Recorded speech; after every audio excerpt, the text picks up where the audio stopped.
Oh my God, Dakota, don't just hear guys. Oh dear God! Oh my God, They took our Dakota. oh, we're fucking with everything now. I hope that's never coming. Okay. That is in the podcast. It is never going away. Are you ready? Here we go. I have a new surprise intro for you. What do you mean surprise? Okay, kids, let's go. There has been an awakening. Have you felt it?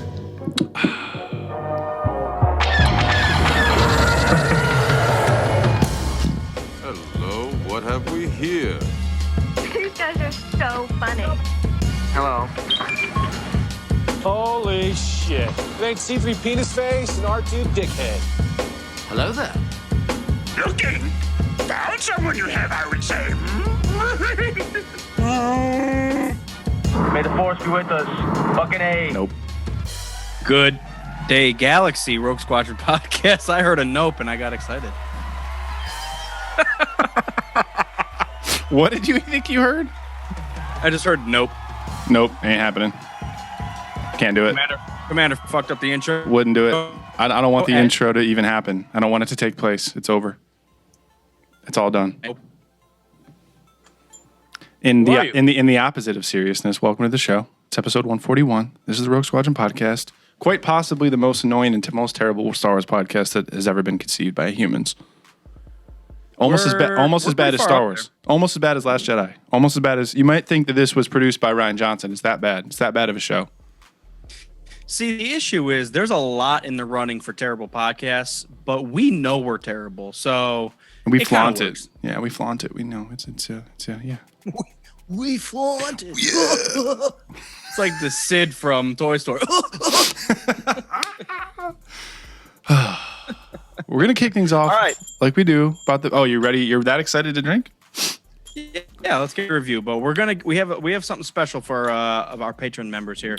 But yeah, let's get into the review. Let's drink first. All right. So talk about your beer because I need to finish my other beer before I can pour out the review beer.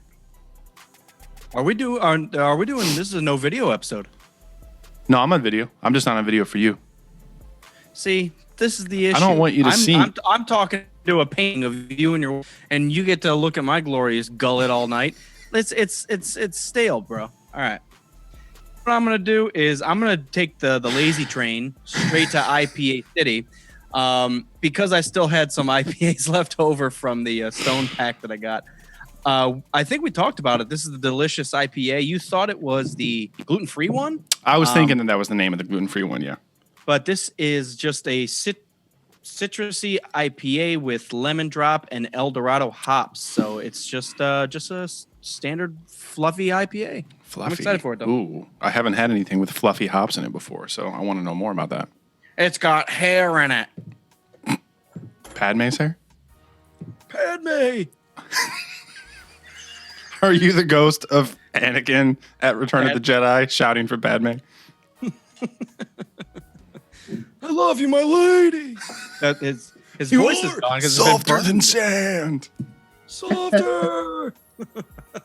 That reminds me of something else. Oh, it's the principal from Beavis and Butthead. Oh yeah. You guys, get out of my class. I'm gonna kill you guys. He's just shaking in hatred. I love it. He's always sweating, and they're just laughing at him. Oh my god. I need to. I think I still have a few of those DVDs laying around. I gotta get back into those. Those are fucking hilarious. Yeah, I haven't seen those for a while. I don't know what it is. It's one of those things that it is definitely a love-hate. Like people, some of our friends, I think Not have trying to watched have it it. with us, and they're like, this is terrible. I'm like, dude, I have a full erection, and I'm laughing my ass off. Like, it doesn't get any better than that. It's the best combo of things. Found something new today from Great Lakes. Great Lakes, tried and true brewing, one of the original craft breweries here in Ohio. But they kind of went like stagnant for a while and just like did the same shit for a while. But in the past few years, they really stepped things up. So I saw this. It's called the Cloud Cutter Ale. I haven't seen it before. I think it's brand new this year. I still haven't seen it because you're not on video. God damn. Listen, you fucking... I'm trying to... Oh, it looks great. I'm trying to ruin our franchise here, and you're just trying to get me back to George Lucas days, and I'm not trying to have it, man. We legitimately just talked about how terrible we are, and now you're trying to fix it by going incognito video over here. I just don't want you to see my face. I'm embarrassed. I would be too. I've been watching Star Wars. I'm embarrassed about it. Fake fan, Mopar. He's a big fan. I'm going to crack this thing open.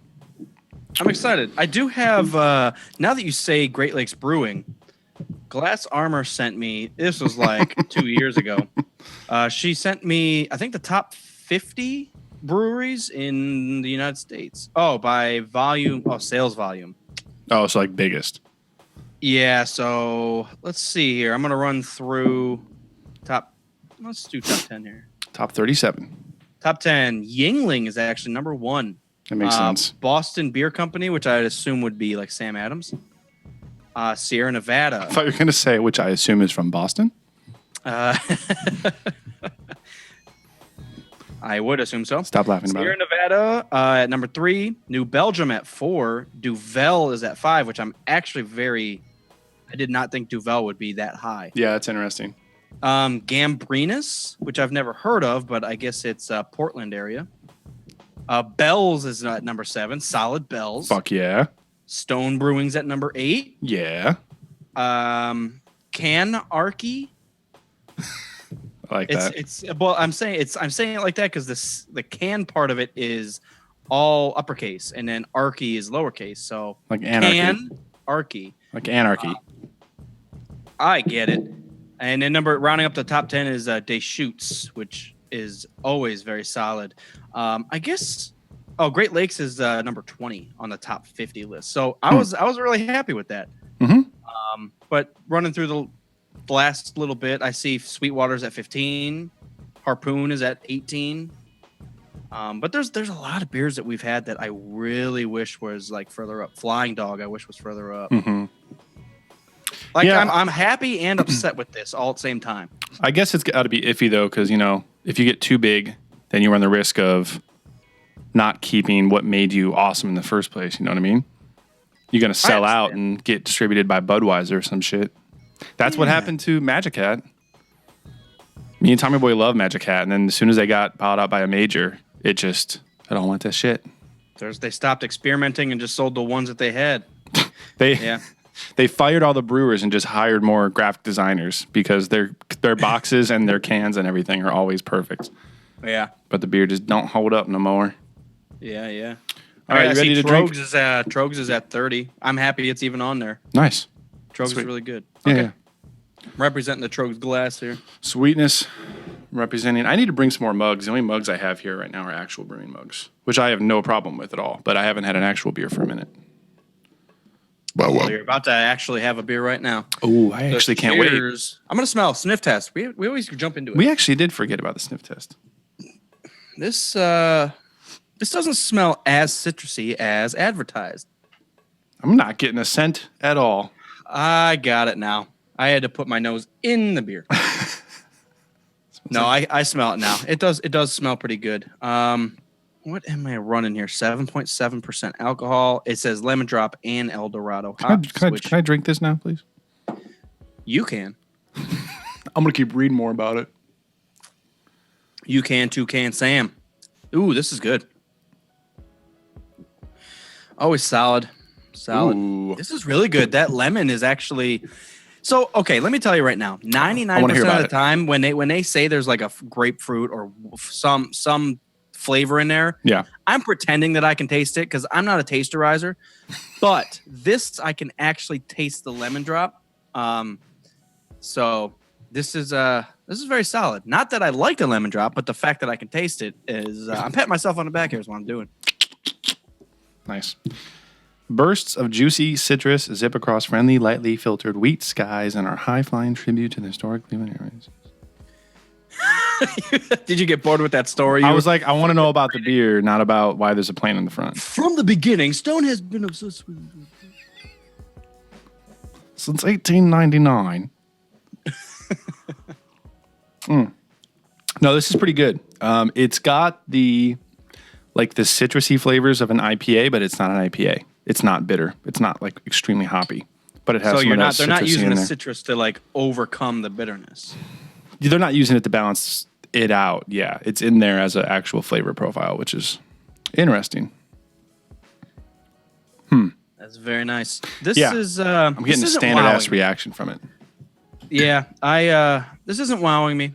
The lemon drop, the fact that I can taste it is good, and it's not blowing me away. So that's kind of how I'm gonna sip on it a little bit because it's hard to give something like this a 1, but it could happen. I'm also not seeing any ABV on this shit either, so I'm pissed about that. You know what's weird is every little sip that I take, every sip I take, I was just going there too. every chug I make, it's tastes a little different. Like every time I sip on it. Ooh, is that good or bad? Well, because my last sip was very earthy, and now I'm getting less of the lemon drop. Yeah, maybe I need a bigger gulp of this shit. I don't know. And that's very true. Like you could take like just a sip of the skim of the top and get one thing, and then you take a good gulp, and then you're like, wow, this is like a completely different beer. Yeah, this is a little dry, but it tastes like if you don't like IPAs, you would like this because it's citrusy. It has a little bit of bitterness, but it's not like IPA profile. But it is interesting that it has a little hint of that. And it's just an ale. That's what they labeled it as. It's just an ale. But I can dig it. It's standardizing me. Okay. Which leads me to believe that it's going to be a 2-star beer. Yeah. So the description here is it says, so when we developed this pleasantly bitter, deliciously citrusy, hop-driven IPA. So that's what they were going for. But did they achieve it? Cutting edge modern day IPA. Lemon drop and El Dorado hops have. No, there's too many words. Just tell me the beer. That's how I feel too. Jakota's here shitting on IPAs like usual. Man, I'm telling you, you just got to have the right first one to like ease you into the trajectory. Yeah, and part like of Star it Wars. is you have to drink it and expect the taste. Like if you're not expecting it to be bitter, You're in for a surprise. Yeah. And even if you are expecting it to be bitter and it's more bitter than it's a shock to the buds. I get that. It took me probably a good year to really absorb and understand what an IPA was. I still don't understand I was what the it is, last but I person do like to them. jump on. What's that? I said I still don't understand what they are, but I do like them. Yeah. My buds have just been permanently burnt from the from the beer, so I haven't tasted a beer in weeks. So In a week's time. you know what? Do you know what you said on it too? Huh? Oh yeah, I said 2 already. I'm solid on that. I'm gonna look up the And ABV real with this quick. final drink, 5.1%. 5.1%. Yeah, so it's fucking standard as hell. Standard as hell with a bit of citrus. I'm for it. Nicole Serrano, blast from the past, eh? why did we have to go to that voice? Sorry, man. Blast from the I got so excited. You just sound like an 80s cartoon villain. I'll get you. This will be the last time the good guys win. I'm for hire, by the way. If anyone's making terrible cartoons and they want a terrible sounding, terrible person. That'd actually be really funny. You know, and that's I Damn need to get more, you. especially with like the Rick and Morty's and Adventure Time. There's so many insane cartoon stuff out there, even that's for kids. Like Adventure Time is supposed to be for kids, but it's so and Uncle Grandpa. Yeah, Dude, that's the best one. there's- That's like there's- animated Steve Brule. It is, and it's the same type of comedy, but Yeah. it's like for kids. Why is there a tiger flying, pooping a rainbow? Like I love it, and it doesn't make sense. Grandpa why just not? jumped into his pants. Like what the fuck is happening? I love it. I love it. So with that, I am still sitting in. It's 1.5 right now. 1.5. And I know we can't do that, so I got to make a decision. Yeah, you're not allowed. No decimals in the system. Which we haven't explained for quite a minute time, is out of 3 stars. So 3 would be the number 1 star of that. That made no sense. 3 is top. So 3 is the best. Best beers we've ever had. 2 is good. Above average, I would say. And then 1 is worth trying. And then 0 is like, don't even do it. See, so it's like don't even drink it. Don't even pour it out. Describe 1 and 2, and maybe I'll sit and lean against one or the other, because I would recommend this. So it is a try. Yeah. So this is one that I would say, hey, we're beer connoisseurs. There's this new Great Lakes Brewing Company. Let's pick it up. Let's make sure we have it because it's worth trying. Because it's new, it's good, and. It's interesting because it has some IPA profiles, but it's not an IPA. So it intrigues me. So I want to drink a few more and see how I feel about it. 1 star, I would say, is if you're looking at the beer aisle and there's really nothing to go for and you don't see anything else that's itching the scritch, then you just grab that because it's why not. That's what I would say is a 1. So the and that bonuses could of this obviously is, change. So bonuses of this, it is a little higher in alcohol. So we got 7.7. It's not extremely easy drinking. It really isn't. That's kind of what's holding it back. Well, I might go 1 then.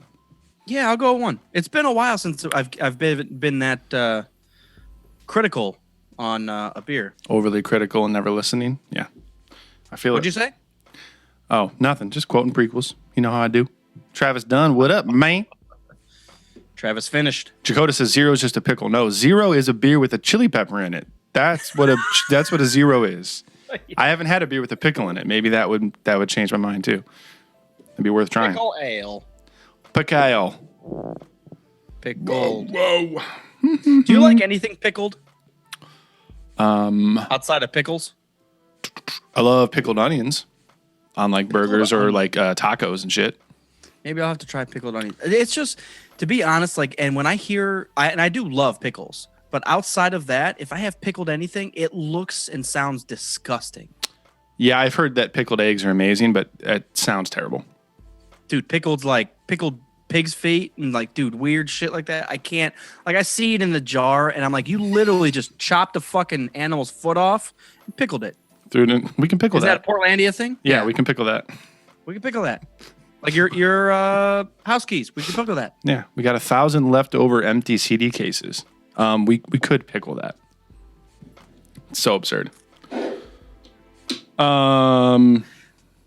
Yeah, I'll do a hard one. Pickle it's Squad just pod. Not, this is not itching my scritch. It's not blended well. I'm done talking about it. Let's move on. Thank God. So what else do we? What else do we got? We got an extra special thing going on. This is the first time we're going to be doing it. Commander, describe what the fuck we're doing. I will describe for you. Yes. So we are starting to do a giveaway every single month for the patronizers, specifically for them, because we've done some in the past and it's gone okay. For a specific tier, though. Yeah, for a specific Patreon tier, enters you into the giveaway. And we got 5 mofos that are currently active and ready for this shit. But we've done some in the past, and we thought maybe it might make more sense to cater it specifically to the patrons, just to give back to them from, they're going into bankruptcy to support us drinking beer on camera. So why not give them some toys in exchange? So yeah, this first one is... We had to sell our second-born child. What kind of Dark Souls husband father am I? Sent young Anakin to the city to work. To support our podcast habit. So we I can't have it. We have an item for the giveaway. We also have something extra special, which I'm excited to show. Based on our poster for The Last Jedi, the artist Matt made these awesome Blu-ray sleeves for this thing that matches the style of the poster. It's got all the info and the credits and the rating and all that shit. The credits. The Republic credits. And it looks fucking sweet, man. And then there's the shitty one from Disney, whatever the fuck they decided to do for that. Back to the good one. So we have this Blu-ray sleeve, and we have a copy of the poster itself, and then we have the Lando pop, which I mentioned last week and said that was going to be part of the giveaway. Did you say what tier gets on this? That's the $10 tier. Buy us a 6-pack. It's called. Buy us a 6-pack. So any patron member, if you're doing like $7, you might as well bump it up a couple and at least be in the running for a fun toy. Yeah, or definitely. a giveaway or some shit or art or there's a lot of stuff that we could be giving away. Drinking. I got a cat. He's been a fucking jackass. I'll give you him. Yeah, throw Watch T'Challa him. in a box, ship him across the states. It's all good. Okay, cool. So I've put everyone's names in there. I have a randomizer. I'm hitting the button. Boink. And I'm proud to announce that the winner of our very first Patreon giveaway. Don't say it. Say it. I might say it. It's Connor. is it? It's Connor. It's fucking Connor. Connor. What is his username? Connor. So he's getting all this awesomeness, and I don't think he's gotten a poster yet, so that's sweet. So we can send him one of those too. Awesome. Yeah, he needs an alias. I've been telling this to people, so congratulations, Connor. I won't send these until you come up with an alias, and I'll ship them out. Just kidding. But I've been His saying alias is just going to be "It's me, Connor." it's Connor. But I've been telling people that we're hanging out with is like, I'm sick of calling you by your normal name, dude. You need an alias. We don't do the standard birth names anymore. Well, we got Lord Kerner, Darth Bane. Yeah, You just everybody. you just said Darth Bane. Yeah, that's his name. Darth Bane is a patron. That's right. I forgot. Speaking of Darth Bane, who did we discuss anything Star Wars with yesterday? Oh yeah, we did record with Mr. Drew Karpyshyn. Had him back on the show, which is awesome. We've been waiting for that. We had him on first in 2015, so we've been waiting about 3 years for that. He couldn't do anything because he went back to BioWare, which is now owned by EA and all the Disney licensing and shit. Like he literally wasn't allowed to talk to anybody unless it was approved by Disney and by George EA. Lucas. Sorry, and George. I had to go to George's house and be like, "Dude, can I please interview Drew?" And they said, "Fuck no, get the hell out of here." Can you sign this release form, Please, please, Georgie, please. So he's gone from BioWare again. So we had the chance to talk to Not him. in a bad way. You made it sound like he's. Yeah, BioWare no said. longer works there? BioWare was like, "Dude, you're too good at writing. You get the fuck out of here. It's not gonna work." You got the pink slip. He didn't go into detail about why he left and what he's working on next. He said, as usual, he can't really say. But of course, we're speculating. I have hard facts and hard evidence that says it's KOTOR 3, so you can go ahead and tweet that all around Star Wars. That's my hot take. Drew Karpyshyn. actually, He's working on KOTOR 7. I would actually assume KOTOR 4. 3. We're beyond 3 now. I was just saying, we've been waiting so long, we're just like, nope. Yeah. It's just like iPhone. 8, and They what's did- next? they We'll did. fucking do 10. 8 to, not even the 10, the X. We're going back to Roman yeah. numerals for that shit. Exactly. Crazy. So we did have Drew on the show yesterday, so that will be coming out next week. Drew Karpyshyn, because Mopar is going to be in LA. We can't record next week, so Drew Yeah, will I'll be be up with there. the patrons out there in LA. So actually, if you are a big fan of the show and you're just not can't have the cash. If you guys don't have the cash to be patron members, but you are big fans, I guess shoot us an email, Rogue Squadron Podcast at Gmail. Yeah. And we'll try to meet up. Friday night is the night. Friday night is going to be the night for the podcast evangelicals. Friday night's all right for fighting. What is happening? I'm sorry. I don't know. I'm just going to stop. From episode 1 to now, I have not had what I've always asked for. Which is what? You just saying, I'm just going to stop. Why do I always try to correct myself and save it? I've had forced mid-sentence? visions of this day. What, of me admitting that I don't know what the fuck I'm talking about? I'm just going to stop. I'm not going to stop. It's Mopar sucks. And that's usually what happens. But today, dreams come true, guys. This is like Disney. Dreams come true. Yeah. I guess. The only other dream I could have is with the goddamn Cavs get their heads out of their asses and win tonight. Well, they We'll see obviously what happens. Disney needs to buy the Cavs, and everything will be good. That's so true. I laughed too hard at that. You know when that happens? Like that, I'm just gonna stop. please. All right, guys. What are we rolling into? I'm so excited for Connor winning that. So Yeah, dude. congratulations. Connor's legit. He's been when we started the Patreon. Riley and Connor were some of the first dudes to sign up. So he's been with us for the long haul. We appreciate him. Awesome. One more thing before we get into shit, though.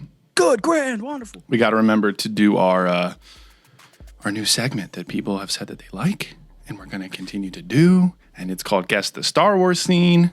All right, I'm looking at 3 numbers right now. 626. Oh, so you got it already? There we go. I'm looking at a phone number. That's cool. So 626 is the 3 numbers I'm looking at. I like it. So episode 6, Ooh. Revenge Revenge of the Jedi. of the Jedi, which it was originally called. 26 minutes in. So It's pretty early. Wow. trying to think, it's got to be Jabba something. It's definitely Jabba something. Let's think about how it actually opens with Death Star 2 and Vader and Double Levitts. I bet it's Leia dressed up as the Cookie Monster or whatever. You know what I'm talking about. The Chewbacca of thermal anyone detonator. looks closest to a Cookie Monster. What the hell are If you Cookie trying? Monster was a robot, It's not a robot either. It's just a different race with the fucking visor on. that's not a race. She was like a droid. Dude, no, I don't know what you're talking about. Well, whenever Leia was selling Chewbacca to Jabba is what I'm going to guess. I'm going to guess around the thermal detonator scene or like them actually physically taking Chewie to Han in the cell. Because it's got to be before Luke gets there. 26 minutes. Yeah, I almost just said when Luke arrives, but that might be a few minutes after that. Because they fumble and bumble around there for so long. Because you got to think the droid's got to go down and you're a feisty little droid. Like all that shit. And they're torturing. respect. Yeah. I'm going to say it's the dance scene when the Twi'lek's boob pops out and Jabba's getting pissed and eating shit and smoking his hookah. Smoking his space hookah. That's my guess. I would put money on that against yours. I think you're too late. I'll put two beers against that. Maybe things move along a lot quicker than I expect. All right, let's find out. I'm giving it 26 minutes of the fucking thing right here. Oh, we're both wrong. Oh, it's the Rancor fight. Wow, Luke's already there. Yeah, I was scrolling past and I was getting to like 13 and 15. I was like, oh shit, Luke's showing up. Yeah, 26 is the Rancor fight. Wow, yeah. I was way off. Sometimes I don't know. The timing's so weird. I would think they were like with Jabba a lot longer. Yeah, I was going to say, I don't know. Rancor fight's happening. Like 10 minutes later, they're off Tatooine. Well, Rancor fight and then they got to do the sail barge thing. The sail barge, he does 6 baseball swings at some Nah, guys. that's longer and than you that's it. think. The whole beginning with Jabba and Return of the Jedi is like 40 minutes long. That's a third of the movie is Jabba's palace. That's why episode 6 is not that great. Just saying. But it's more than 30 years old. It's the best one. Pissed. No. Some of those scenes, they seem to last a lot longer than they do. That's what was messing me up. It seems like Jabba's palace goes a lot longer than it actually does. But at 26 minutes, Luke's already not using Jedi powers to defeat a Rancor. He's putting a old bone in between the Rancor's mouth. Why does that make sense? He walks in and Forced chicken chokes. bone. He forced chokes to whatever guards, the pig guards. Why can't I think of their names? Jamorian. Gamorreans, yeah. Geppetto. I don't even know what I was I'm just about to saying, say. like he walks in so confident, chokes those 2 fuckers, talks Bilbo Baggins into letting him in. Travis Dunn is over here with the exact time codes. Luke walks in about 23 minutes. See, we're gonna do some learnings here. Travis Dunn's gonna do his teachings. We're gonna have to maybe we'll extend that this little segment and give us like an extra minute or two for you guys that are live to throw your guesses out here. Yeah, we'll have to do that. Anyone that wins gets a virtual high five and nothing else. And nothing else, and you'll like it. Yeah, good. Great. Always- Wonderful. We're gonna run out of times. Next episode's gonna be 6/20/28. We have to figure that out. We're not going to be remembering what we answered the last time. That's very true. I can't remember what happened in episode 3 at all. All of episode 2 lost. You could say 2 to 120. I'd be like, I don't know. Lost to time. It'd just be like Water Planet. I don't know.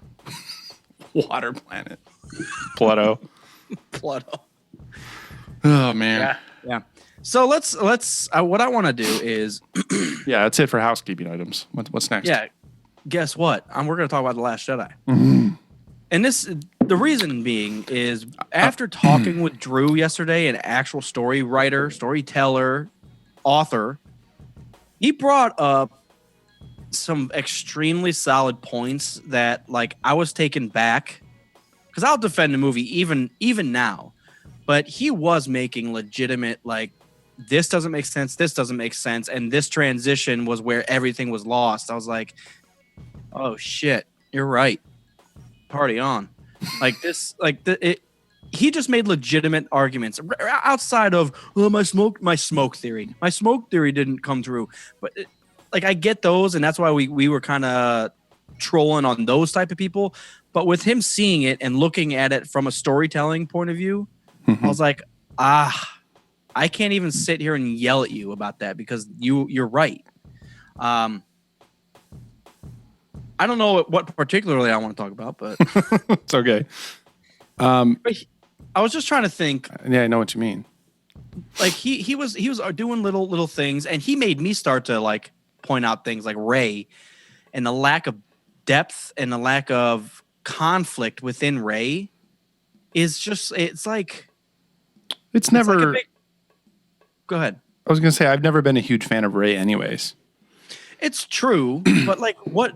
And you even brought it up. Like, what's the biggest consequence of Rey's decisions? Like, she hasn't had to make a fucking decision.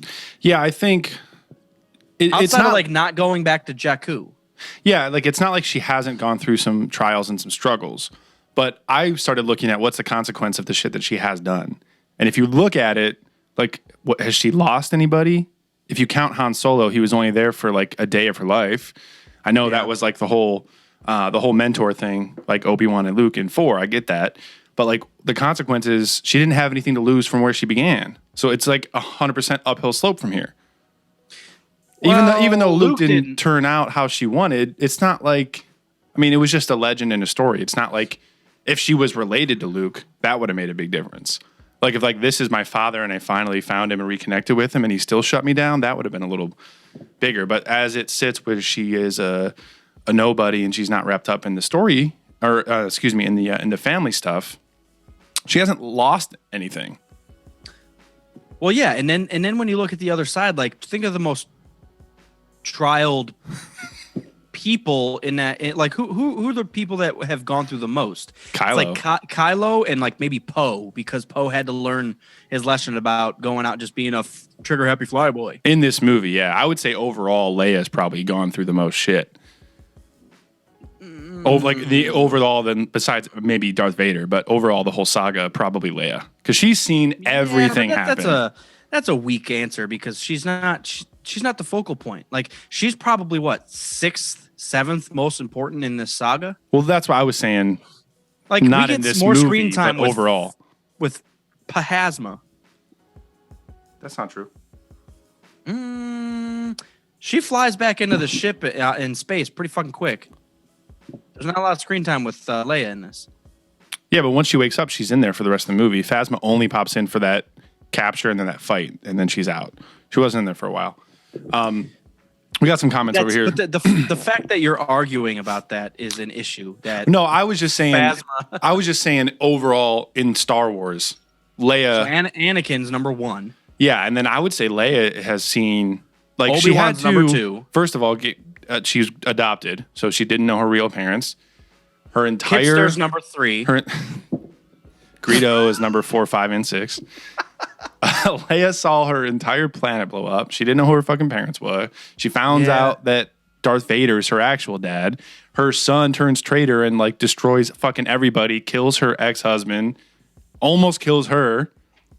She leads the rebellion, and then that succeeds, and then they're back at it, and she leads the resistance, and that's like on the verge of failure. She's just seen a lot of. No, it's she says in the thing, I've taken too many losses. Everything she's been a part of sucks.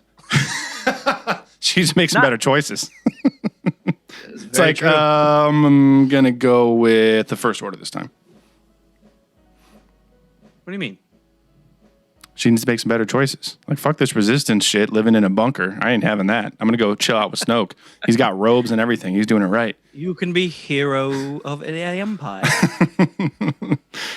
We do have some comments over here, though. Yes, sir. A lot of people saying, like, they really want to like Rey, but she is a Mary Sue character, or many say that she is a Mary Sue character. Travis isn't saying that. Saying what? That she's strong with no legitimacy, or what? Yeah, like everything that happens in 7 just goes in her favor, and she's just randomly good at everything.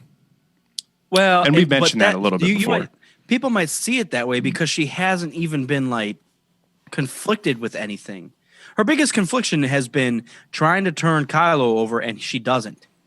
And then they go their separate ways. They don't even fight about it. Yeah, they just try to grab the lightsaber and then it doesn't go their way. For the Mary Sue argument, I always go back to Luke in 4. Because if we look at the storyline, Luke in 4 and Rey in 7, they're parallels. They're the same character archetype there. So what happens with Luke in 4? He gets off of his planet and ends up blowing up the biggest super weapon that the galaxy's ever seen. And as a 19-year-old farm boy. And I don't care about all this shit like he used to bullseye womp rats and drive speeders and all that shit. Like, that's some background stuff. Rey has that background stuff too. She brought up herself. She knows how to defend herself. She has that staff. She's not fucking around. She's flown the other ships around the junkyard and the Falcon before. If you just take the two archetypes themselves, they're doing the same kind of thing. And just because you'd almost argue that Rey has a worse background because she was a slave. She was like not. So she should be stronger and have more resolve. You mean? She's almost like owned by Unkar Plutt. So yeah, kind of slave versus I'm living with my uncle and I don't really like him.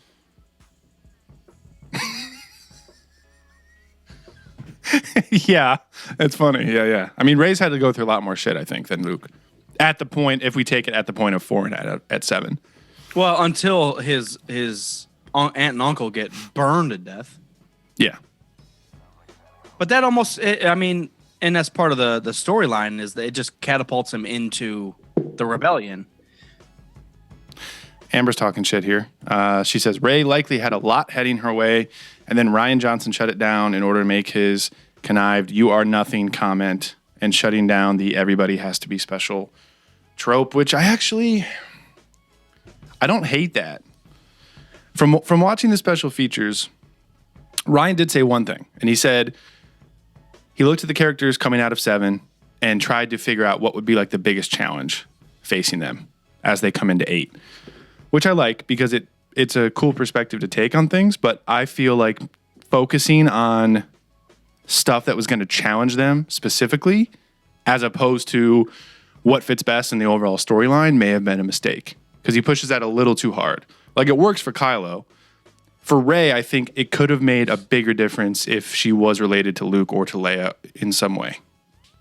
It could have impacted her storyline more. I think that's an easy out, though. It is making her related to someone like that's what has happened for everything. Right. And I've said before, like, I don't hate that. I don't hate it either way. And I do like from the storytelling perspective that we can finally get away from the Skywalker family shit.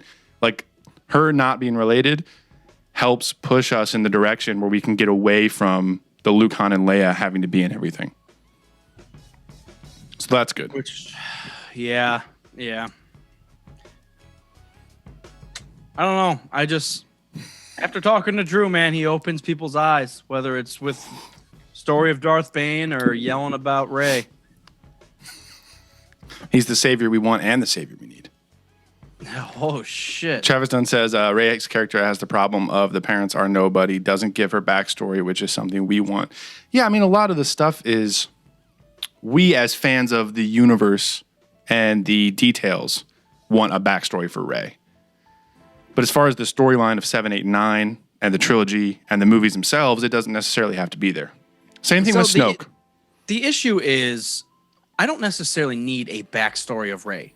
That's not what I'm asking for. I'm looking for character development through situations she's put in. And that'll describe what type of person she is. So we have to, like Luke, instead of finishing his Jedi training in 5, he cuts it short and goes to save his friends. So he's more into that. He's like more noble and I don't know whatever you want to call it. Honorable, loyal is the word I was looking for. He's more loyal to his friends than he is to this ancient religion, which gives him a character description through a decision he makes. Yeah. That's what I'm asking for Rey. I want Rey to be put into a situation and she has to make a decision, and then we know what kind of person she is based off of that. Well, I think we got a little bit of that when she learned Ren's true story of what happened. She started 8 hating him and thinking he was Darth Vader. And by halfway through the movie, she's going to rescue him from Snoke. Dude, they're having like coffee over the FaceTime. Force FaceTime. Yeah, and that's a challenge. Coffee's hot. I'll burn your tongue. Force coffee's extra hot. Mustafar. I just, you know what I'm saying. And I always fall back to, during that conversation with Drew, I was falling back to Mass Effect, where they force those situations on you to create the character that you want to make. Yeah, it's got to be hard to squeeze all that shit into a movie, though, man. But there's no like criticism. Like if Finn makes a bad decision, Poe looks at him in a different way. You are building characters and building like tension without physically saying this is what happened. Like Finn tried to leave, and that you saw just a tad bit of tension between him and Rose, and then it's your hero and blah blah blah, and the tension went to fucking waste. Like I need drama in Star Wars, because I can't think of anything dramatic outside of Kylo's confliction with maybe killing Leia, which he doesn't. Mm-hmm. So he decided to kill his dad, that's huge. Mm-hmm. But he decides not to kill his mom, and then he decides to kill Snoke. Outside of that, I don't feel any real drama. They even cut out the crying scene of Luke crying about Han. Mm-hmm. That's that, like, even though that which makes no sense because it was like 10 seconds. Like you could have left that shit in. Right. But that just adds like, these are emotional characters. There's got to be some dramatic something in there. And I, after saying that and thinking about it from yesterday's conversation, that's what the episode 8's missing for me. Like the stakes are high. The characters are doing epic things, but there's no internal conflict. There's no drama between characters. Like the biggest drama was Poe versus Holdo, and that was a fucked up mistake. Like what? Come on. Listen, and it sounds like I'm absolutely trashing episode 8. I still like it, and I think the high peaks and the good scenes of episode 8 are a lot better than the bad scenes. Yeah, I mean, you're making me think more about it, which is good. So, and that's what I'm saying. That when we talked to Drew, it wasn't that troll asshole point of view. It was like from a story, right? It's story. Like I created Revan. Listen to me. I'm like, okay, what do you have to say? So yeah, it was just kind of along those like legitimate lines that, wow, you're opening my eyes. Unfortunately, how like there's a major flaws in this movie. Mm-hmm. Yeah, and I don't want to not critique a Star Wars movie because we're Star Wars fans and that's part of what we do. And I'm it's weird because I don't want to be in the camp of everything's amazing because it's Star Wars. I don't want to be in the camp of everything's terrible because it's not Lucas. There's just a weird middle ground that I have to like try to come to terms with. But I still do want to, break it down, see what we liked, see what we didn't like, and then build it back up. It's just hard to do sometimes. And I feel like sometimes I'll hear somebody making good points about the issues in the movie. And then I start to go, oh, yeah, you're right. There's a lot more than I thought. Maybe I should hate it. And then I see somebody like talking about the great stuff in the movie. I'm like, oh, yeah, you're right. There's a lot of great stuff in this movie. Maybe I should love it. It's fucking weird. And this one is especially 8 is, I don't know. It hit a lot of notes with a lot of people, good and bad. It's weird because like the bad scenes are bad, but the good scenes are fucking great. Crazy, right? So it's weird because like if you look at like an episode 5, the whole movie's like pretty fucking good. And then you get like a couple peaks of that amazingness. Was awesome. Yeah. But in this one, it's like 12 peaks of awesomeness, but also 12 peaks of what? 12 peaks shit did you do? Of dancing Yoda, like puppet Yoda, like, oh, that was kind of cringy. I don't need cringiness in my shit. Please filter that shit out. Yeah, but there's that stuff in every Star Wars movie. It's in all of them. And I can't sit here and defend Revenge of the Sith all day and not talk about the good shit in Last Jedi. But you're talking about actual scenes. I was talking about storytelling and character development through certain vices rather than certain scenes. I get the dancing Yoda. That's weird. The tit on the walrus. That was kind of weird. Yeah. The Lightspeed scene is fucking awesome. But what makes all that flow is the characters. I'm not sitting here trying to watch just Lightspeed all day because that sucks. I need to see who's doing a Lightspeed, why they're doing Lightspeed, where are they going, for what reason, what are they trying to do? Like, yeah, I need that's what holds it all together. And with that lack of character, I don't want to even say character development, but that lack of conflict, I guess, whether it's between characters or internal, it doesn't flow quite the way I originally thought it did. Yeah, and the other argument was how completely different it was from episode 7, which actually flowed quite well. Yeah. To this, it's like a glaring difference. I wonder how many people are out there that say like 7's great, 8, what the fuck, man? Yeah, because what I see a lot of the times is, and not like I've seen every single argument, but usually the arguments that I see for 8 are either all of the Disney stuff is bad and you're ruining Star Wars, or JJ set up the beginning to a perfect trilogy and you ignored it and went your own direction with it. Those are kind of the two, like the negative TLJ arguments. Those are the two that I usually hear. And I won't say 100% that I'm happy with all the connections from 7 to 8, because I feel like there were some things that were set up perfectly and then ignored altogether. But if you also think about, it's just weird because Ryan finished the script before 7 even came out and JJ read it and JJ produced 8. So it's not like he gave the middle finger to JJ Abrams. But at the same time, you can tell it doesn't quite line up perfectly. It's just all over the place. And that's what I'm wondering. Like, was there like creative differences where they were pulling in different directions? And that's what like really pulled it apart. And that's also, we kind of discussed how 8 is a little bit, it almost feels a little bit prequel-ish, especially with like the Canto Bight scene where they're just shoving shit on screen. There's the 10-tit lady, like opera singer, and then there's the little gremlin that's shoving coins into shit. And see, I like that.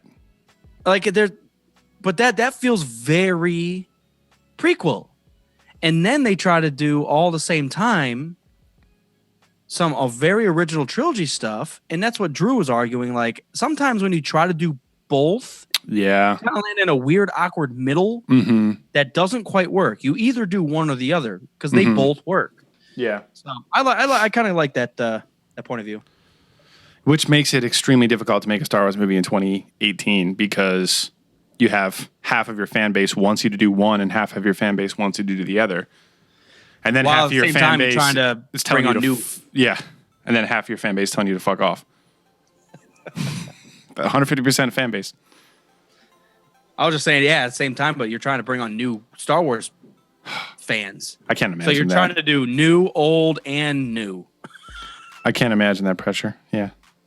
Yeah, I wonder what would have happened if Ryan waited until 7 was out to officially finish the script. Not necessarily to like see how the fan reaction was and try to cater the movie to that, but more so just to get a feeling for the state of like Star Wars canon and everything, and maybe make some adjustments. Because I got to imagine, like, when you write The same thing happened with Lucas. Lucas came when he was doing the original ones, and he had to agree to change a lot of shit because he wasn't in complete control. And for people that have had made some solid arguments about the prequels being subpar, it's because Lucas was in total control and didn't have to, collaborate with anybody, if that makes sense. Mm-hmm. Where with the original trilogy, he had people that were expert filmmakers that were saying, okay, you're on the right track, but we have to tweak it to fit this and everything, and got a different director for 5 and 6 and shit like that. So I wonder if they had waited a little bit until 7 was out and got a feeling for like the climate of what Star Wars fans were feeling and made some adjustments. Because I have to imagine like if they made 7, 8, and 9 all in a room together without any outside opinion, kind of like Lord of the Rings, like if they had did all of those at the same time without any reactions from fans or gauging any of that stuff, it would have been really, really fucking weird.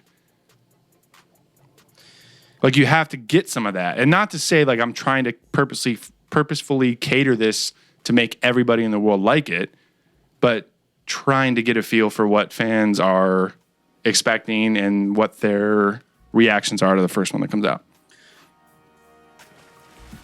Yeah. I rambled a lot there. Yeah, you did, and I forgot most of it. My overall point was like, do you think it would have changed a little bit if they had gotten some outside opinions and some fan reactions before they finished and like stamped approval on 8? No, I really don't. I'm almost on board with Rian Johnson was just trying to not prove us wrong or anything like that, but try to do his own thing so hard that this is what happened. I'm trying to do my own thing. This is my movie. But at the same time, if he wrote all that before 7 was even out, how could he have known that he was trolling us about Snoke being a nobody and all that stuff? Because that's one thing that we thought when we come out. It's he took all of our theories and said, fuck you, the lightsaber and Snoke and everything. Like, he wrote all that stuff. It was done before 7 even came out. So it's not like he looked at our fan theories and said, oh, that's funny, I'm going to do the opposite. Well, I just think, it just along the context of Snoke is the number one bad guy. You know what I'm going to do? Because it's my movie, I'm going to kill off the number one bad guy. Or you know what I'm going to do? Because it models 6 is kill off the number one bad guy. But this isn't 6. But I'm saying poetry from other Star Wars movies. I mean, the number one bad guy's got to die. That's every movie. Well, it's not about the number one bad guy. He's just I know that. I know that. But yeah, like the fact that he killed him off in the second of the series rather than leaving him. But yeah, it's a very confusing, all over the place movie. There's a lot that happens. It's kind of it's the cool thing and the issue. There's so much that happens in this movie. Everyone dies. Luke dies. Captain Phasma dies. Snoke dies. Leia basically dies. Akbar dies. Mm-hmm. Holdo. Everyone dies except for Rey, Finn, Poe, and Kylo. Everyone that was set up in episode 7 dies. Nah, that's not true. Most of them. Nah. DJ was one of the best additions. We didn't talk about that with Drew at all, but DJ was one of my favorite parts about 8 and what he brought to the table in terms of morality in contrast to what Finn and Rose did, like a blanket statement that everybody on Canto Bight is a war profiteer and everything's shitty. That contrast of perspective that he brought, I thought was fucking sweet. Well, yeah. And the acting was goddamn incredible. Well, yeah, and it shows a point of view, almost like a Solo point of view, where I'm not good, but I'm also not bad. Right. Like I'm doing my own thing. I don't need to be 100% evil or good or whatever. I make my own money and go my own way. Mm-hmm. I don't give a fuck, because as soon as the First Order is taken down, the Second Order is going to come up and fuck everything up, and we're going to be back at the same shit. Second and a half order. Dude, the Empire was 20 years ago. Yeah. There's a whole heroic thing, and it's fucking stuff comes right back. Why are we even worried about this? I want to make my money and live my life. I only got one life to live, unless you're clone Palpatine, where you can live everybody else's lives. Hey, we should bring that back. That's the best thing that's ever been written. You know what? Yeah, that's the huge argument that listen, for how bad you think episode 8 is, go back and read 1% of anything created in the Legends outside of like the old Republic stuff and maybe the Clone Wars books. Dude, the 90s jet, like, oh my God. I think the old Republic stuff works really great in an expanded universe because it's not tied to the originals. I think one of the issues was you take the original trilogy, start writing books in that gap between 83 and 99, and you're basing most things. I haven't read all the Legends stuff, so maybe there's stories that don't have to do with the main 3. But you're basing all that stuff about Luke, Han, and Leia. So obviously, Luke's the Jedi, so he's the strongest Jedi ever. Because we haven't seen the Jedi Council and everything from the prequels. And Luke's our hero. So throughout Legends, they gradually make him the most fucking godlike being that ever has been and never will be. And it just gets totally out of control. When He starts all of flying, using Thor's hammers against fucking stormtroopers and shit. Just putting on like Stark suits and shit, going into battle, getting the Infinity Gauntlet. Yeah. So when you have all of that tied to the original trio, plus like R2 and 3PO and Chewie and everything, it just gets very tunnel vision. And you're coming up with all these new ideas and all these new powers and all that shit that always gets attributed to these new guys. Whereas Old Republic is not tied to anything. Except for the fact that it's Star Wars. So it's in a similar universe. Even the Clone Wars isn't tied to anything at that point. Well, Outside it's of like tied to the Anakin prequels. Skywalker? It's tied to the prequels. It's in between 2 and 3. What are you talking about? I know, but I'm just saying that's what really sets the prequels apart from the original trilogy. Like you said, we're stuck with these like 3, maybe 4.5 characters. You want to put like R2 in there or some shit. You go to the prequels and you have so many characters that mean so much to this universe that we're finally opening the doors up to we can have a Commander Cody. What is he? Oh, he's the fucking commander of the clones. What are you talking about? Who are the clones? That's the fucking army. It's not just stormtroopers against bad or good guys. Mm-hmm. Like there's people in like running the shit. Mm-hmm. Gungans are a part of shit. It's a no, I almost said global effort. It's a galactic effort against.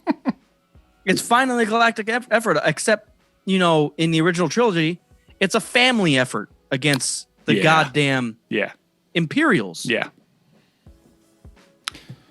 Why does everybody in the Rebels know each other? Oh, Dak. Oh, look, it's Frank. Like, oh shit, I knew you. It's like everybody's related and or has had several beers with each other in the past. Yeah. And we're all going, it's a family effort. Dude, it's fucking weird. Well, and also Han Solo was a smuggler, and within like 2 years of joining the Resistance as a general, and then same thing happens to Lando. Lando accepted a deal with the Empire to capture Luke and Princess Leia, leading the rebellion. And he decided to change his mind at the end of the day, and now he's a general in the Resistance, or in the Rebellion by the time Return of the Jedi comes around. But how? Because he knows right people. It's all about who you know. He's got Lobot. He controls everything. Lobot just hacked into people's applications with that fucking the fucking head computer. I'm in. What do you need? Like Ferris Bueller changing his sick days. Amber had no idea that 7 and 8 were written at the same time. Yeah, it's weird to think about. And, there is that element of the press releases that Disney decides to put out to make us, like, maybe they weren't actually, but they're telling us that they were. And they're also, so if you think about it, JJ doesn't have a problem with 8. If JJ did have a problem with 8, do you think Disney would release a press statement saying that JJ had a problem with 8? Absolutely they not. That's bad. Of course. Yeah, they can't. So all the stuff that I have to say about 7 and 8 being written at the same time and JJ liking it and being a producer, that's all based on what we've actually heard from Disney. So we don't really know the truth, the whole truth and nothing but the truth. Right. But, yeah, I don't know. You can't do that. Yeah. That's like having vice president of a company say, I don't really like what the president's doing. You can't really do that. Oh. That was a bad look. Hey, you know what I'm saying? Like, you both work for the same company. You can't really say that. Like, especially in public. You might be able to say that to one another. Right. But you can't just go public like, Guy's a jackass. Fuck this guy. He's ruining Star Wars. Yeah. So I think JJ's going to tie a nice bow on the end of this shit at episode 9. And looking back on it, I think 8's going to be a good centerpiece for the trilogy. 8's just going to be 8 is the rock thrown into a pond just to fuck it all up. Yeah. Like whether intentional or not. Yeah. That's what it is. It fucked fandom right. Yep. Not going to finish that thought. Yep. Right in the Yep. galactic. Yeah, that's what it is. And like you were not arguing with Drew, but you can't judge the middle act without seeing the whole thing. Like 9 might make 8 great, the same way Rogue One made 4 a lot better. Well, I don't know if I was saying that you can't judge 8 yet, but it's weird because when you know that it's part of a trilogy, you're going to look at it in an entirely different light once 9 does come out. But he was making the same argument about 5, where if you watched 4 and then 5 and then left it there without 6. True. 5 is so fucking weird and it ends on such a weird. Why is people they're wearing bathrobes, hugging each other after figuring out that Luke's dad is the most evil guy ever? Like, why are we doing this right now? It's such a big question mark. I love when you run out of breath like Ace Ventura. Yeah, it's I don't know. It's a weird thing because at the same time we do have 2 years until 9 comes out, and you kind of can and should judge it as a movie. Like I'm gonna judge what I just saw, and that might change once the trilogy's wrapped up. But for now, this is what I think of it. That's what I think of it. What I think of it. All right, I'm sick of talking about Star Wars. Shut the podcast down. Shut the podcast down until Han Solo comes out. No, I'm excited for the sequel trilogy. I like the setting. I'm pleased with most things, so I'm looking forward to the future. I hope that something crazy happens to Rey. Like first of all, she hasn't even had a limb cut off. What the fuck kind of Jedi are you? Yeah, if we're talking Star Wars timeline, she should have lost something at the end of a toe. At least a toe. Come on. Okay. It's very weird, but she should have. Yeah. I guess if we are talking about the archetypes of the Star Wars heroes. Well, even like Kylo gets his face chopped in half and they just sew it up and it looks exactly the same. Like in the Clone Wars, you get chopped in half and you get this whole like droid put on your face to succumb to the pain. And now you got a permanent mask. His scar is a little bigger than you might think. It's kind of thick. It's hardly a trench. It's kind of a trench. So you have many X-Wings fucking flying through his face. That's how they healed it. All right, I've had enough of it. What else we got? Quiet Place. You haven't seen it yet. I haven't seen it. I haven't seen that. I haven't seen Ready Player One either. Been a bad nerd. We went out Friday and did movie time, and they were 10 minutes apart. And I was just like, we could see A Quiet Place or Ready Player One. And we chose A Quiet Place. And you went home and watched Star Wars. Just kidding. Holy. Yeah, so we chose A Quiet Place simply because the ratings were quite a bit better. Yeah. Not that Ready Player One's bad, or I really haven't heard anything. I literally just went to Rotten Dicks, and it had like 3 out of 4 dicks. So I was just like, It's a nerd movie, so I think you can expect that anywhere nerds are involved, it's going to get shit on, even if it's perfect. So I think that's what most of that is. Yeah, we'll see. I like I said, I haven't seen it, so I am excited about it, though. I do want to see it. Nice. But continue. We got Infinity Wars coming out this week. We'll finish with your Quiet Place shit, then we can talk about Avengers. It was good. It was really good. It was unique. I don't want to spoil anything for you.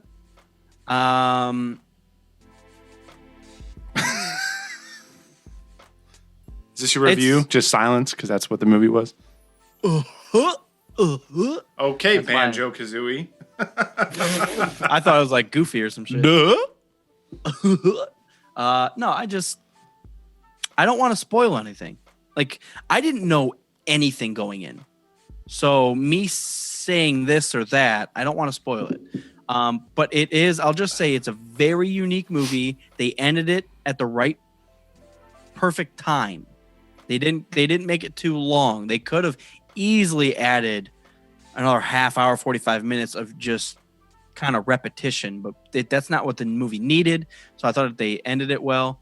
Nice. It's fun. It keeps you on the edge of your seat. You don't really know what's going on, but then again, you kind of have an idea. It's a fun movie. You have an idea because you predict everything? The number one thing is, I'll just say it's unique. The way they filmed it, what happens, the plot, it is quite unique. That's good. Especially with a movie, and they might talk, I don't know, 20 times. Ooh. Maybe. A lot of good sound design and music and stuff? No. Spoiler? They don't have music. It's quiet, please. Oh. It happens in a library. I didn't... This is a library! No yelling on the bar. I didn't know if they use music in certain parts, like when it... Because it's about them getting hunted by monsters or something, right? So like when a monster pops up, like there's like a dramatic, like fucking Conjuring music cue or something like that. See, I didn't even want to say that because I didn't realize there was monsters in it. Kerner spoiled the whole thing for me last night. He said it's quiet and there's monsters.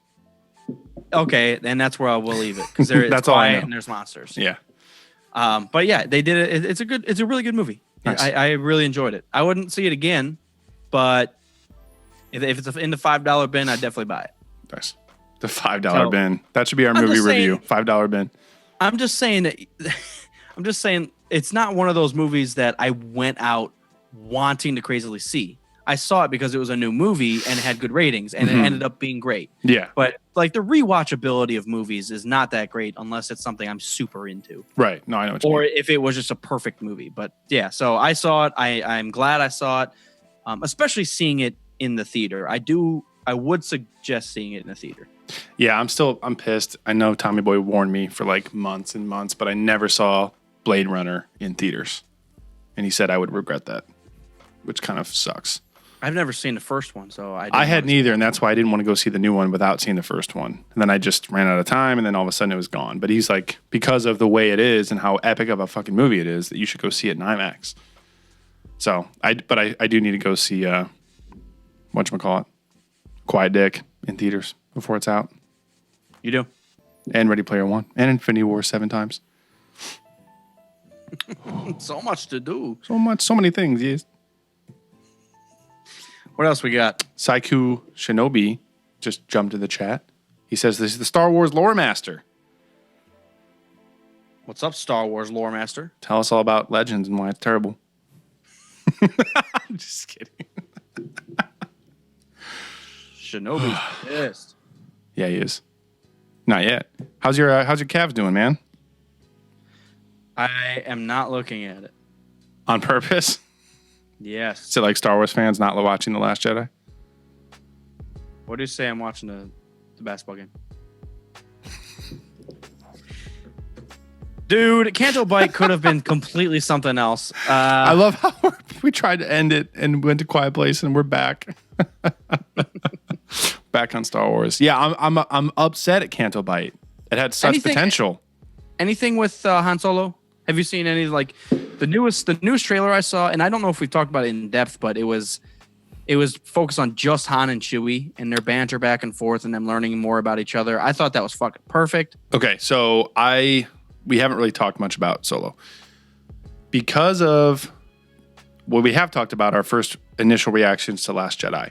Because I went into Last Jedi having watched every single piece of footage and every screenshot and every magazine spread and all of that stuff, I'm trying to do the opposite with Solo. So I've seen the two main trailers, the one from the Super Bowl and the one from 2 weeks ago or 3 weeks ago.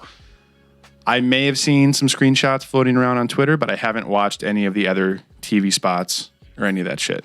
So I'm not hiding myself from everything, but I'm not looking for it because I want to go in as like the main trailer excited the fuck out of me to see it. And I don't want to see anything else. I just want to go in. I already know I'm excited.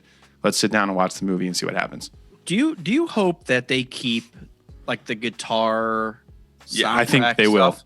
I think they will. John Powell is a fucking badass, and I think the score is going to be. So.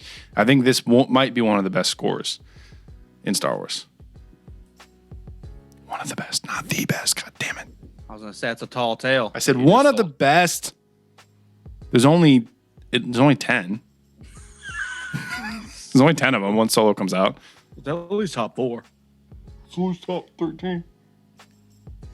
Yeah, I'm excited, and I would say minus The Last Jedi just because of the big hype for it.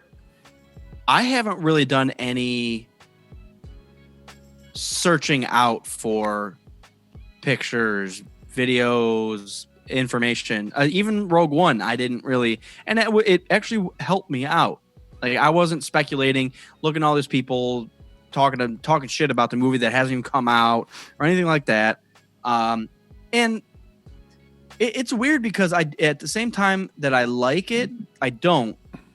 When they try to distract you in the trailers, they try to like show certain things, but that's not actually what happens. They pull it out of context and they make you think, oh, this is going to happen. And then you see the movie. It's like, whoa, that's not what I saw or what I thought in the trailer or whatever. Yeah. I like that they do that because obviously I don't want to see the fucking movie in the trailer. Right. But at the same time, when you do that, you got us speculating about all this shit. And then when we see the movie, none of that happens. And it's just like, dude, you almost took away from the movie because I'm over here expecting this. And then you guys go to the left. Yeah. Yeah. Yeah. Well, like Rogue One, we had a lot of shit in the trailer that didn't even make it to the movie because of the reshoots and the recut. Force Awakens. Yeah. Yeah. Yeah. Yeah, man. I'm just trying to, I don't want to leave the speculation because what happened in The Last Jedi, I know I came around after the second, third, fourth viewing in theaters, but the first time, I knew it in my head as I was watching the movie, I was thinking, I remember shots from the trailer. I'm waiting for that to pop up on screen. Like I'm waiting for that part to happen so I can see how it plays out. I was focused more on that than I just couldn't sit down and just enjoy the movie. So I'm looking forward to doing that with Solo. Yeah. Kind of going in half blind. Yeah, for sure. Yeah. 3/4 blind. Saiku here says if Rian Johnson would do the directing and leave the script to somebody else, it would end up with something amazing. I think that's a good part. I'm almost there with him. I almost agree. We'll see what happens with his other films. Well, I think pretty much when they announced that he is writing all 3 of them, but only directing one of them. So I think that's literally the George Lucas original trilogy setup. Like he's writing the story for a trilogy, but only directing one of the movies. So that could turn out to be like the best shit ever. I want to know, like, what is his body of work? That's wrong. That's wrong question. What is his level of fandom? What has he read in the Legends or whatever? Has he played KOTOR? Like, I want to know, where is he pulling his story from? Like, what does he think is cool in the Star Wars universe that they could push? That'd be interesting to hear. You know what I'm saying? Like, if he's never played KOTOR and he's trying to do like an Old Republic thing, you should probably fucking know the story of KOTOR. Yeah. Because that's what 1,000% of fanboys are going to expect if they release that you're doing an Old Republic thing. You better know what the fuck you're up against. Well, I don't expect him to do KOTOR. But it is important for him to know that, no, I don't want to see that story on screen. No. That's not what I mean. I'm saying if they do an Old Republic trilogy, right? You know that people are going to expect KOTOR, which is not what you should do, but you should be well versed in the KOTOR story. You should know the source material. Yeah, exactly. So even though you're not going to be doing KOTOR or a Revan book or movie, you should at least know what you're up against. That's what I'm saying. Yeah. Yeah, that was I don't know who said it, but they were like, one thing that George R.R. Martin asked the Benioff and Weiss when they were going to do Game of Thrones, they're like, who's Jon Snow's mom? Like that was the test. Like if you don't know that, you're not the right people to like do my shit on screen. Right. So that kind of thing, yeah. Yeah, Shinobi says he's very well read in a lot of Legend stuff. Not so much Old Republic, though. Mostly the post-Episode 6 stuff, which is not our favorite. I think it's generational, though, too. Well, Like a few years before us, everybody loves that post-6 Legends. And our age and a few years after, everybody's into Old Republic. I still would argue those Clone Wars and Old Republic stories are the best. Mm-hmm. I don't care about Luke again. I don't need to see four. I argue that, too. trilogy. I don't need 4 full book series about Luke and his sons and daughters. I don't give a fuck.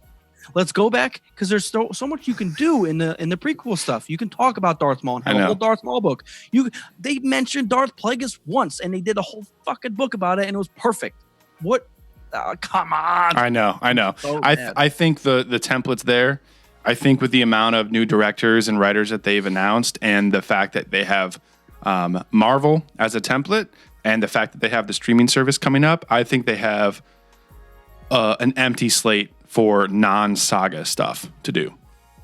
And I think if they took the Marvel approach and like, here's a main movie and then we can make like 2 TV series off of this movie to explain some of the characters in more detail. Like I've never watched like that Agent Carter show on Netflix or the Agents of S.H.I.E.L.D. shows, but those tie into Marvel. Like they could go all out. And how they have like Iron Fist and Punisher and Luke Cage and all those. Gotham. No, not DC. No. I can't. That's what I'm talking about. No. All right. No. Well, congratulations to Connor. Yeah, man. Congrats. This is legit. I got one of these Lando Pops myself. They're fucking sweet. So so he's getting the Blu-ray cover and the Lando Pop, huh? Yes, the Blu-ray sleeve here, the Lando Pop, and the poster, the Last Jedi poster that we have done. The full poster, okay. And some stickers, and a contract that says you have to promote our podcast to 47 businesses. You have to take these stickers and walk into every Denny's bathroom and stick them on above every urinal. Out of the urinals while people are throwing up hungover at Denny's. They can, they see the podcast and like, oh yeah, beer. I get it. We're just a blur in the minds of drunks. That's what we are. And we do have more of these sleeves too. We're giving some away, but we do have more for sale if you guys want some. So if you got the poster and you have this and you want to tie everything together and have it uniform. It's awesome. So that is obviously part of our Patreon. Yes. So if you guys are fans of the show and want to be included in that, again, that would be the $10 tier. Buy us a 6-pack. But we have many tiers. You can buy us a beer, $5. You can buy us a keg at now $110. Do what the fuck you want. So yeah, if you're fans of the show, with it. If you are fans of the show, I've had one beer. It's all right. If many of you are fans of this show, you guys can head over to Patreon. Just search. Is it Rogue Squadron Podcast? I believe. I don't think Rogue Squad Pod works. Either one. You'll find us. Outside of that, I would highly recommend heading over to YouTube and subscribing so you can watch us live every Sunday, except for next Sunday because I'm going to be out. Hit the like button 14,000 times from every account that you own on YouTube. Subscribe, enable notifications, give us a contract, give us your children, give us your money. Watch the show. Submit everything. But the biggest thing is you'll get notified when we go live. You'll get an email sent out to you, and if you're able and willing, you can log in and then yell at us like Nicole Serrano did today. These jackasses are here talking nonsense about KOTOR 3. Mr. Lore Master. Thanks for tuning in, Mr. Shinobi guy. We definitely appreciate everybody tuning in live with us because Commander and I go back and forth plenty of times, so we'd like to hear another point of view. Yeah, so looking ahead next week, so if you guys are listening live, well, actually, if you guys are just listening not live, next week is our episode with Drew. And then no live episode next week. Mopar is going to be in LA with our Danguses from the Patreon goodness. And then the week after that, it'll be a weird week because that's the May 4th weekend. So that's the May 4th party. So we're probably going to do an episode with Kerner. And I don't know what the timing is going to look like, if we're going to be live or not. So we'll be kind of doing that one on the fly next week. Yeah, that'll most likely be May 4th early. Yeah. we'll have to do it before the event or something. Yeah. But we'll make it happen. So For sure. awesome. I shouldn't Thank have you done guys that. for I'm sorry. tuning in. Yeah, thanks everybody. Are you gonna talk over me again? Hey everybody. Try it all day. Okay. Hey everybody, this is Commander. The single and only host and best host of Rogue Squadron Podcast forever. I agree. Bye. Nice. Oh man. You danguses. All right, I'm done. I am done. I'm gonna go save, export this shit, and try to play some Battlefront. All right. I actually did not record the video. That's okay. I only like need you said, we don't need it. I only need Zoom recording when there's a guest. A host. So, all right, you mofos. Thanks for tuning in. We had a good crowd. You guys are pretty cool. I don't hate you. I don't hate you. Speak for yourself.